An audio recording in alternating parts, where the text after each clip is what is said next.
Magandang araw Pilipinas. Tuloy-tuloy pa rin po ang pagbisita ng ating mga kababayan dito sa St. John Cemetery upang mag-alay ng kanilang mga bulaklak, ng kanilang panalangin para sa kanilang yumaong na mahal sa buhay.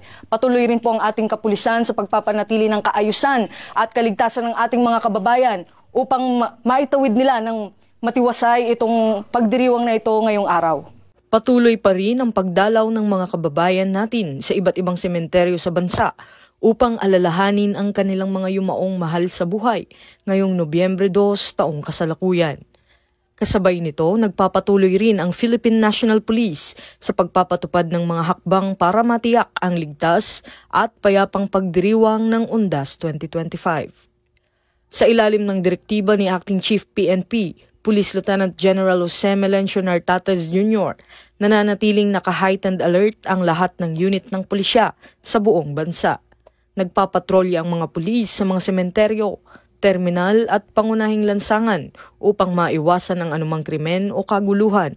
Tinitiyak ng PNP na mananatili ang kanilang presensya hanggang sa matapos ang undas upang masiguro ang kaayusan, kaligtasan at kapayapaan ng publiko sa paggunita ng Araw ng Mga Patay. Ay maganda po yung kasi meron pong nag-a-assist, gano'n. So kung halimbawa nawawala po yung kamag-anak nyo na namatay, pwede nyo pong itanong sa kanila, so matutulungan po kayo. Mula dito sa St. John Cemetery, ako ang inyong PNN correspondent, Patrolman Don Brosas, alagad ng batas, tagataguyod ng Balitang Pulis.